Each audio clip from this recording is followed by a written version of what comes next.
Alright guys, barkanmu da dawowa wannan series namu na technical analysis. Now a wannan bidiyon za mu yi bayani ko kuwa za mu yi amfani da abubuwan da muka koya a baya, kamar yadda muke gani mun koya market structure, mun yi bayani akan fair value gap, Fibonacci retracement tools da kuma order block, sai liquidity da kuma break of structure ko kuwa change of character. Now za mu yi amfani da wayannan abubuwan ɗaya bayan ɗaya mu gani yanda za mu yi mu sa su akan mu yi amfani da su akan chart saboda mu yi executing trade, mu yi taking trade. So idan baka kalla wayannan ba ko baka san abu akai ba, za ka iya zuwa bidiyon baya ka dudduba saboda ka gane menene ake nufi da wayannan abubuwan, sannan kuma me amfanin su, sannan sai ka dawo ka ci gaba da wannan bidiyo ɗin. Now idan baka yi subscribing ba, kar ka manta ka yi subscribing. Idan ka yi subscribing kuma ka yi liking bidiyon nan, sai ka yi sharing don wayansu su amfana. Now ba tare da ɓatan lokaci ba, bari mu ci gaba da bidiyon. Now na farko mun ce a kasuwa, duk lokacin da muka zo kan kasuwa as a trader, farkon abin da ya kamata ka sani shine ka san menene market structure, menene structure da kasuwan yake. Right, so let's say already mun riga mun san structure, mun san market structure. So now farko abu da zamu duba shine bari bi example da uptrend. So let's say already muna haka. Now idan kaga haka already ka san cewa muna da muna uptrend, right? Tunda mun gani cewa muna breaking structure to the downside. So now mun ga wannan structure anan. Na farko mai zamu yi shine zamu yi jira break of structure wannan. Tunda mun samu wannan break of structure anan, right? Mun samu break of structure anan, right? So now na biyu ga break of structures ɗinmu BS wannan. Na biyu, so bayan mun yi identifying break of structure ɗinmu, right? Kamar yadda muke gani anan muna da break of structure, mun riga mun san menene break of structure. Now the next thing shine zamu yi amfani da za mu nema fair value gap ɗinmu da kuma ko order block namu. Let's say muna da fair value gap anan, right? Muna da fair value gap anan. Muna da fair value gap anan. Wannan shine fair value gap namu. Sannan kuma muna da mu yi identifying order block namu, right? A cikin nan. Ko ba haka ba? Now it's very simple, kuna gani? Now wannan order block, wannan kuma na saman shi fair value gap. Now mun yi identifying wannan abu guda biyu. So mun yi ga market structure mu, we are bullish, ga kuma break of structure, sannan kuma ga fair value gap mun yi identifying, sannan kuma ga order block ɗinmu, right? So me kuma muke bukata har yanzu? Now za mu yi bari mu yi amfani da wannan Fibonacci tools, mu yi identifying premium and discount level ɗinmu. So daga nan zuwa nan za mu sa shi mu gane cewa okay, order block namu yana premium, yana discount level ɗinmu, tunda muna uptrend. So order block namu yana discount level ɗinmu, right? So mun riga da mun yi identifying. So yanzu haka mun yi amfani da a nan mun yi amfani da market structure, fair value gap, Fibonacci tools da kuma order block, sai kuma mun yi amfani da BOS a nan. Now another thing kuma shine liquidity. The most important one ɗin shine liquidity, right? So the next thing shine za mu yi identifying liquidity. Now liquidity za mu yi amfani da muna son liquidity ya yi forming within this range, a wannan range namu na nan ɗin. A wannan range ya kamata kafin order block ɗinmu mu samu tunda muna so mu yi point of interest namu zai zama order block. So kafin order block namu muna so mu yi mu samu liquidity, right? Wanda kasuwa za ta zo ta yi sweeping kafin ta yi picking wannan order block ɗinmu. So let's say muna da wannan kasuwa tana zuwa ta yi forming wani abu haka, right? Tana wani abu haka, right? So anan mun samu already mun samu liquidity anan, right? So za mu yi indicating nashi gashi nan. Let's say muna da wannan liquidity, sorry, muna da liquidity mu anan, right? Muna da liquidity. So tunda mun riga mun gane fair value gap, bari in cire mana wannan. bari mun riga mun gane Fibonacci din amfanin sa, bari in cire shi. So gashi nan muna da liquidity mu anan kamar ko inducement, zamu iya ce mishi inducement, right? So nan gaba me zamu jira? Zamu jira kasuwa kuma ta yi me, anan zamu yi placing order mu, right? Anan zamu yi placing order mu. Now anan zamu yi placing order mu. Bari mu dan kara shi gaba. Tunda muna buy ne, zamu yi nema me, zamu yi placing buy order mu anan, right? Dab da me farkon wannan namu na wannan, sai mu yi targeting wannan external liquidity din, wannan high namu, right? Sai mu adjusting nashi saboda chart namu ya looking clean, right? So mu yi adjusting na stop loss din mu below this low, ko ba haka ba? Now sai mu jira price ta zo, right? Ta zo ta yi haka, ta zo kaga za ta yi clearing, price za ta yi clearing wannan liquidity kafin ta yi picking wannan namu, sai ta ci gaba da me, ko za ta yi wani abu haka, maybe in ta so za ta yi wani abu haka kafin ta ci gaba, ta zo ta yi picking wannan namu. So that's how za mu yi amfani da me wannan abun saboda mu yi executing wannan trade. Now kun gani anan mun yi me, mun samu break of structure, mun samu market structure anan bullish, right? Muna uptrend, so da muka samu break of structure mun yi me, mun yi identifying break of structure mu, sai muka samu pullback, muka identifying fair value gap namu anan, sannan muka yi identifying me order block namu, tunda zamu yi point of interest namu zai zama me, PY namu zai zama me order block. So mun yi identifying liquidity, wannan internal liquidity anan, which is in form of wannan abun fair value gap, sannan kuma muna da wannan internal liquidity shima wannan kamar trendline liquidity anan yazo ya creating inducement. So mun samu liquidity, sannan kuma me muka samu price ya zo PY din mu sai me sai shift, sai ya tafi na sama, right? So now mun yi wannan yanzu uptrend kenan. Now mun yi amfani da break of structure anan. Now let's take example of bari mu duba example na, to akan wannan zamu kara duba example na change of character. So daga wannan sai mu je mu duba akan chart, real chart. Kar ku manta wannan video a karshe zan ba ku assignment saboda in tabbatar cewa ko ka tabbatar cewa kana gane wannan wannan class din. Now anan mun kara creating me break of structure, right? Break of structure. So muna da break of structure anan. So a wannan zamu yi magana akan yanda zamu yi trading na change of character. So say let's say example, right? So say price yana pullback anan, right? Yana pullback, yana fitowa anan, right? Yana zuwa, sai instead of da ya zo nan, instead of ya tsaya sai ya wuce center, ya close haka, right? So anan definitely mun samu change of character, kamar yadda muke gani mun samu change of character. Na bari mu goge wannan saboda mu samu mai clear wannan abun. Bari in goge mana wannan yanzu tunda ba da shi muke ba. So bari in goge wannan shi ma, wannan PY din mu din. So clearly anan muna ganin cewa mun samu change of character, right? So bari mu indicating the same thing, mun samu change of character anan, tunda wannan shine loss da ya creating previous high. So mun samu change of character anan, right? Na yi indicating change of character dina. Now the next thing abinda zaka duba shine wani wuri ne, wani order block ne yayi creating wannan change of character. Let's say muna da order block anan, extreme order block din mu anan a saman nan, right? So muna da extreme order block namu anan. So now the next thing abinda zamu duba shine akwai fair value gap. Muna da wannan fair value gap ya, sai let's say for example muna da fair value gap anan, right? Ko wani lokaci fair value gap zamu gan shi da yawa, right? Zaka iya ganin wani ma anan, wannan duka fair value gap ne. But kar mu manta muna considering order block shine PY din mu, right? Muna considering order block shine PY din mu.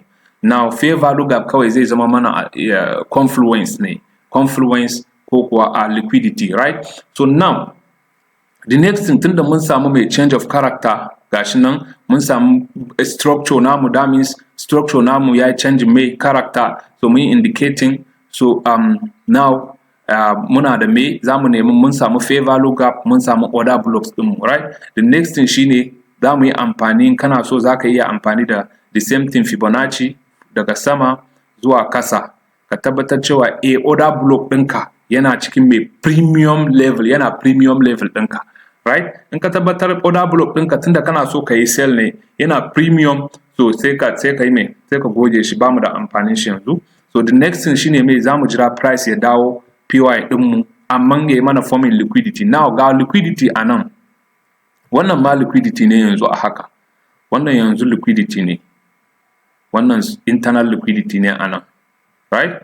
So muna da already liquidity, right? So in ma kasuwan ta kara forming wani liquidity, duka ba wani problem, another confluence ne. So let's say kasuwa ta yi haka, ta fara shigowa, ta yi haka, ta yi haka, so maybe ta zo nan ta yi creating wannan double a nan, sai ta yi creating wannan maybe, sorry bari in ja wannan kawai, sai a nan ta yi creating, muna da wannan equal high ɗin. So mun ga wannan strong liquidity ne, right? In kasuwa ta baka wannan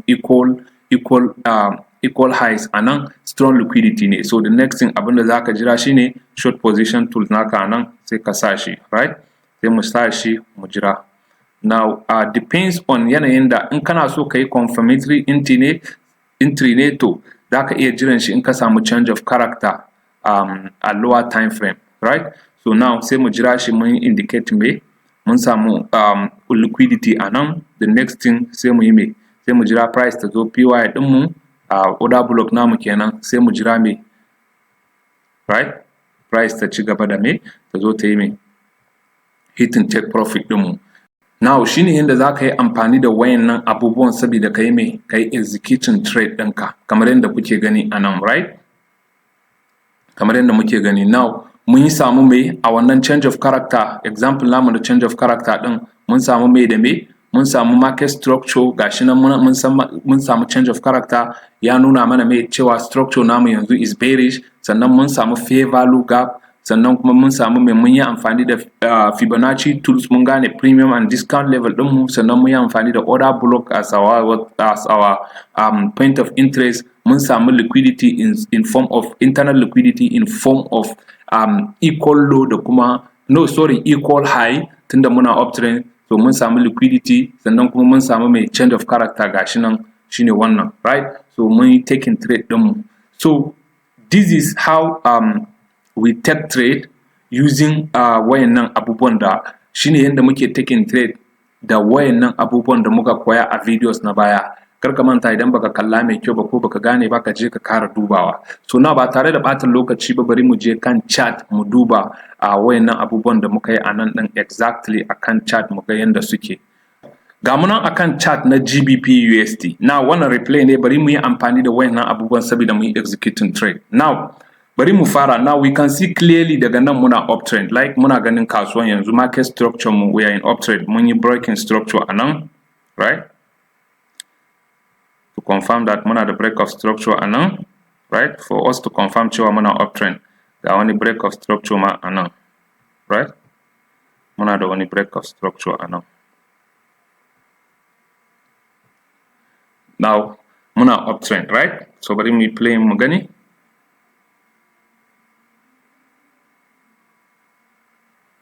So muna gani ko?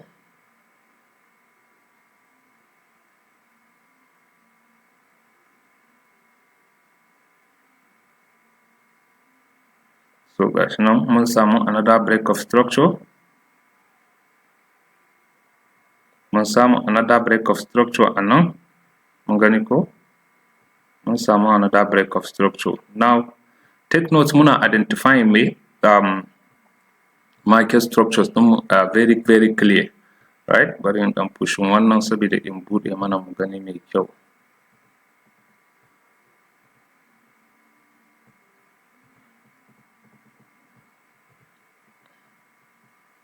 So now as you can see, muna da me break of structure a nan, very clear, right? So let's continue and see. Bari mu ci gaba.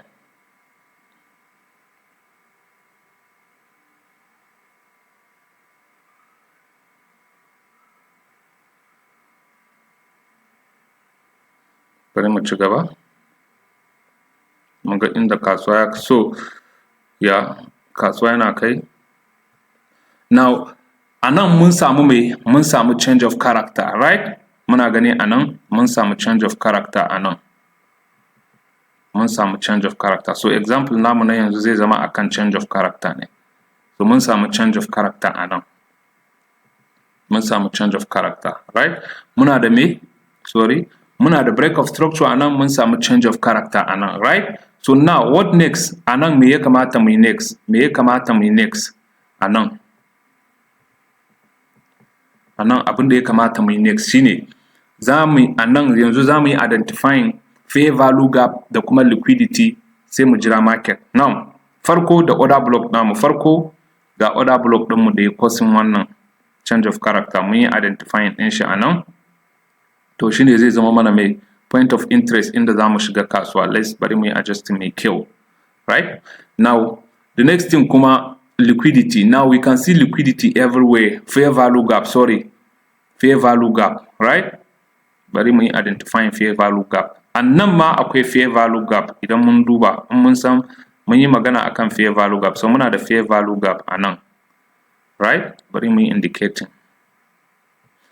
Na indicating fair value gap ina a can. Now the next thing kuma liquidity. Now we can see here cewa market ta yi creating wani liquidity anan, internal liquidity anan, right? Mun yi creating wannan liquidity.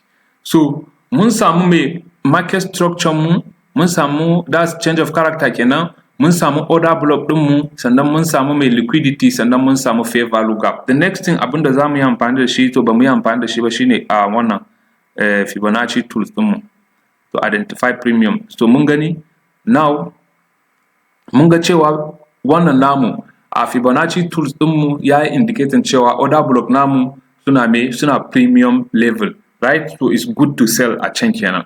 So yana da kyau kenan mu yi selling a wurin tunda yana premium level, right? Now the next thing da za mu yi shine sai mu jira kasuwa, sai mu yi placing order mu anan. Bari mu yi placing order short kenan tunda mun samu wayannan abubuwan gaba ɗaya, right? Now this is sell opportunity, right? Sell opportunity. Now let's put it there. Sai mu yi targeting low, right? Sai mu yi adjusting stop loss ɗinka above this place, right? Now let me adjust it here. Now so bari mu yi play mu gani yanda zai play out. So za mu gani yanda market ɗin za ta tafi. So muna gani market tana approaching zone namu. So market za ta dinga playing ɗinka, right? Market za ta dinga wasa da hankalinka, right?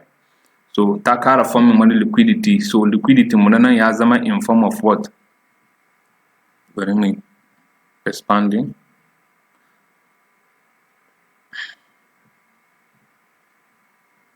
So mun gani kasuwa ta yi picking namu, right? Mun gani ko kasuwa ta zo order block namu, ta yi me? Ta yi picking order block namu, yanzu tana kan tafiya. Bari mu gani ko za ta yi hitting TP.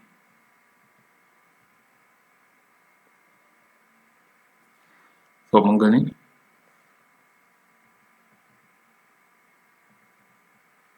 kasuwa tana kan tafiya, right? This is how you do it. Ko akan kowane time frame, just identify wayannan abubuwan. So as you can see mun yi hitting TP, very correct, right? Kamar yadda muke gani a nan mun riga mun hitting TP, take profit ɗinmu da wayannan simple strategy ɗin. Ba wani wahala, karka ba wa kanka wahala. So now let's go and look at wannan tunda mun duba break of structure, bari mu duba na change of character quickly, right? Bari mu duba na change of character. So bari mu duba na change of character.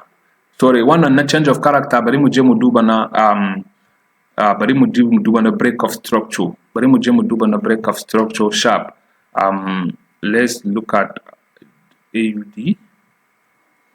Alright guys, so bari mu duba na break of structure anan. So as you can see, this is AUD USD. As you can see clearly muna gani market structure mu anan me uptrend ne, right? So muna so mu yi na break of structure anan, ya za mu yi trading break of structure. So like muna da wannan break of structure anan, muna da wannan break of structure is important. Yana da kyau ka dinga indicating wayannan wuraren saboda ya taimaka maka wajen identifying wannan naka. So muna da wannan break of structure anan, right? Ga low da ya kwasin wannan break of ga low da ya kwasin wannan break of structure. So let's continue.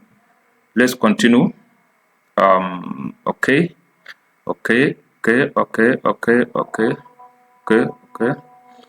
So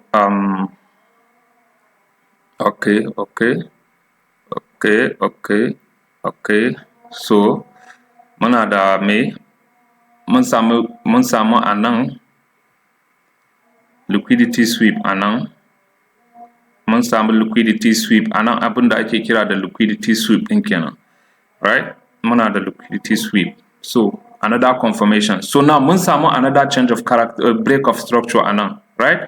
Mun samu break of structure anan, guys. Muna gani? Now mun samu break of structure anan, me ya kamata mu yi? Me next zamu nema? Tunda mun samu break of structure, mun riga mun identifying me another break of structure. So the next thing abinda zamu nema shine, tunda mun identifying this break of structure, muna gani anan this break of structure, gashi nan muna da liquidity sweep. Now the next thing abinda zamu nema anan shine, farko mun ce zamu yi identifying ina ne wannan order block din mu. So muna da wannan order block yanzu, right? Wannan order block yana da amfani sosai. So zamu yi trading din shi. So muna da wannan order block din anan. The next thing kuma mun ce zamu yi identifying me fair value gap. So muna da fair value gap anan, ga fair value gap anan, right? Bari mu indicating shi ma. Now the next thing kuma the next thing shine mu using Fibonacci saboda mu identifying premium. Wani lokaci ba sai kai amfani da shi ba, dan in ka riga ka gane cewa okay muna ganin cewa me yana discount din mu, right?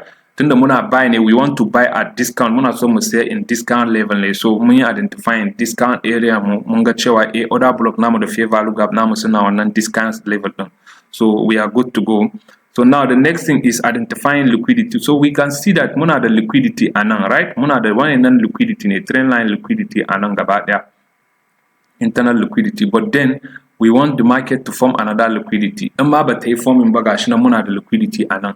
So now the next thing is we place our buy order anan, a wannan akan dab da wannan fair value gap namu anan, we targeting wannan low din, high din, sorry, the next external liquidity. We all know that kasuwa tana wannan ne, sai kai adjusting wannan naka Excel ɗinka based on abin da zaka iya losing. Now let's play and see how it plays out. Bari mu play. So now kasuwa tana kan tafiya, okay, tana kan tafiya. So kun ga ta kara forming wani liquidity anan, wannan liquidity ne. So kun ga ta yi me, ta yi taking out na wannan liquidity, right? Ta zo ta yi ta playing, bata shiga order block din mu ba, you understand? Bata shiga ba, ta kara forming wani liquidity, right? Anan bata shigo ta yi picking ba. So sai hakuri, ka zama kana da plan, kar ka ce a'a dan bata shiga ba zaka yi me, zaka bi shi ko wani abu. Ka jira shi kawai, in ta kima zuwa kawai ka mantar kai missing trade din. So mun gani anan yanzu me ta dawo ta shiga. So that's why it's important, ba amfanin ka yi sauri, ba amfanin ka ce za ka yi panicking. Ko mun gani kasuwan ta yi me, ta zo ta yi picking order block namu, sai ina, sai take profit direct. Bari mu gani ko za ta hit in take profit. Now we believe that they hit in take profit, right? So we can see ta hit in take profit just like as expected. Now sai hakuri. Now another people, mutane da yawa za su yi saurin shiga anan saboda za su yi tunanin cewa ai price bata yi bata shiga ba, ai gashi nan za ta tafi, so bari in bi shi kawai, sai su saya anan. So daga baya sai ka ga kasuwa ta zo ta kara komawa ta cire su, right? So shine yasa in kana da plan ɗinka ka dinga shiga trade a inda kake tunanin okay, in ka ce order block wannan zaka shiga trade, just ka jira shi, in ta zo ta shiga to, in bata zo ta shiga ba ka mantar sorry, gara ka yi missing trade din dan ka je ka yi taking losing trade, ko ba haka bane? to me kenan, based on my own experience, gara in yi missing trade akan da in zo yi taking wrong trade wanda bai tafi da plans dina ba. So za mu tsaya wannan bidiyon a nan saboda bana so bidiyon ta yi nisa sosai. So a bidiyon gaba za mu duba yanayin da za mu yi amfani da order block in an accurate way. Na kar ka manta ka yi subscribing saboda ina yi dropping video ya zama kai ne farko mutum da zaka fara gani, sannan ka yi sharing, ka yi liking na wannan video. Assignment naka shine ka je yanzu ka duba a change of character to the upside da kuma break of structure to the downside, ya za ka yi trading din shi. Kai ka je ka yi backtesting ka duba in yayi playing out. Thank you, sai mun haɗu a video na gaba.